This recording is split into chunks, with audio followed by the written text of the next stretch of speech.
عثمانیہ series میں ہم اپنے معزز ناظرین کو ایک بار پھر سے خوش آمدید کہتے ہیں۔ تو ہم بات کر رہے تھے سلطان محمد الپرسلان کی۔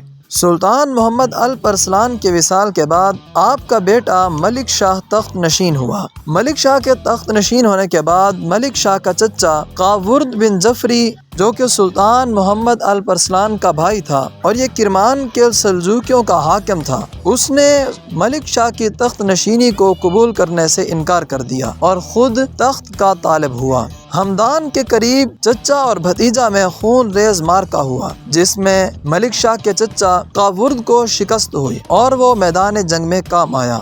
کرمان کے علاقے پر قبضہ کر کے ملک شاہ نے 465 ہجری بمطابق 1073 عیسوی میں سلطان شاہ بن الپرسلان کو اس علاقے پر حاکم مقرر کر دیا۔ سلطان ملک شاہ سلجوقی کے دور میں سلجوقی سلطنت کو بڑی وسعت نصیب ہوئی۔ مشرق میں اس سلطنت کی سرحدیں افغانستان تک، مغرب میں ایشیائے کوچک تک اور جنوب میں بلاد شام تک وسیع ہو گئیں۔ سلجوقی سلطنت کا یہ حدود اربع فتح دمشق کے بعد کا ہے اور دمشق یہ 468 ہجری بمطابق 1075 عیسوی میں سلجوقی سپہ سالار اتسز کے ہاتھوں فتح ہوا اور یہاں عباسی خلیفہ کے نام کا خطبہ جاری ہوا۔ اپنے بھائی تاج الدولہ کے حوالے کرتی ہے تاکہ فتوحات کے سلسلے کو آگے بڑھایا جا سکے۔ یہ واقعہ 470 ہجری بمطابق 1077 عیسوی کا ہے۔ تاج الدولہ ہی کے ہاتھوں شام کی سلجوقی سلطنت کی بنیاد پڑی۔ اسی طرح ملک شاہ نے اپنے ایک قریبی رشتہ دار سلیمان بن قتلمش بن اسرائیل کو ایشیائے کوچک کا والی مقرر کیا۔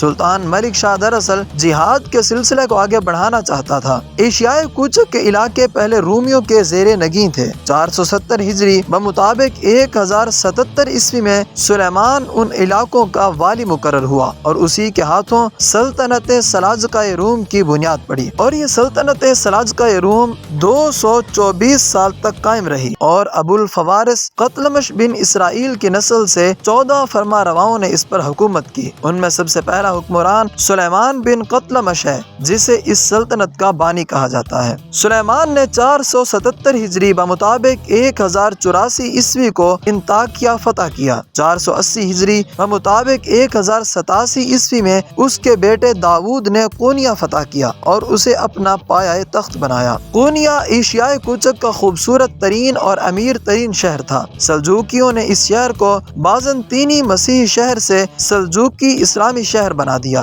700 ہجری بمطابق 1300 عیسوی میں یہ سلطنت منگولوں کے ہاتھوں فتح ہوئی اور بعد میں دولت عثمانیہ کے قلمرو میں شامل ہو گئی۔ سلاجقہ روم ایشیائے کوچک کو ترکی اور سنی اسٹیٹ بنانے کی شدید خواہش رکھتے تھے۔ ان علاقوں میں اسلام کی اشاعت انہی کے ہاتھوں ممکن ہوئی۔ انہوں نے اجنبیت کی اس دیوار کو گرا کر پیوند خاک کر دیا جو یورپ میں اسلام کی اشاعت و ترویج میں رکاوٹ بنی ہوئی تھی۔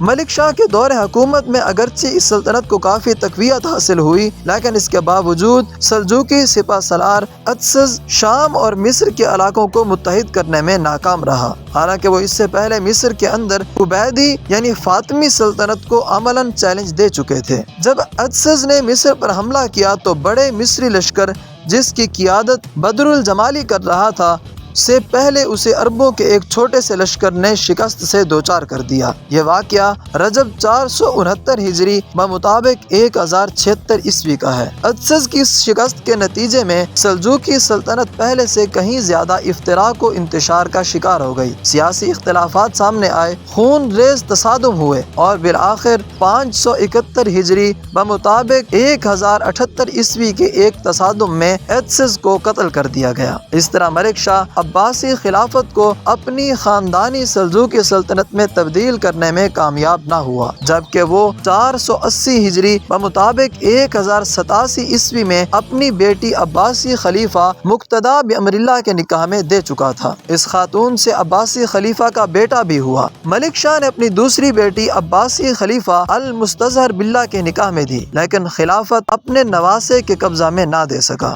سلطان ملک شاہ فوت ہوا اور اس کی وفات کے ساتھ ہی قوت و طاقت اور بزرگی کا وہ دور ختم ہو گیا جو 3 سلجوقی بادشاہوں تغرل بیگ، سلطان محمد الپرسلان اور سلطان ملک شاہ سے چلا آ رہا تھا، یعنی 447 ہجری سے لے کر 485 ہجری بمطابق 1055 عیسوی تا 1092۔ سلطان محمد الپرسلان اور سلطان ملک شاہ کے دور میں ایک اور شخصیت جو بہت نمایاں ہوئی وہ نظام الملک طوسی کی شخصیت ہے، جو وزارت کے عہدے پر فائز رہے۔ اس عظیم المرتبت شخصیت کی سیرت و کردار کا مطالعہ بہت ضروری ہے، جس کی حکمت و دانائی کی بدولت سلجوقی سلطنت کو استحکام نصیب ہوا۔ ہم امید کرتے ہیں کہ ہم اپنے ناظرین کو اس سیریز میں بہت زیادہ پسند آ رہے ہیں۔ اگر آپ کو ہماری یہ ویڈیوز اچھی لگ رہی ہیں تو ہمارا ساتھ دیجیے، چینل کو سبسکرائب کیجیے اور اپنی پیاری سی محبت کا اظہار کمنٹ باکس میں ضرور کیجیے۔ آپ کے کمنٹس کا بے حد شکریہ۔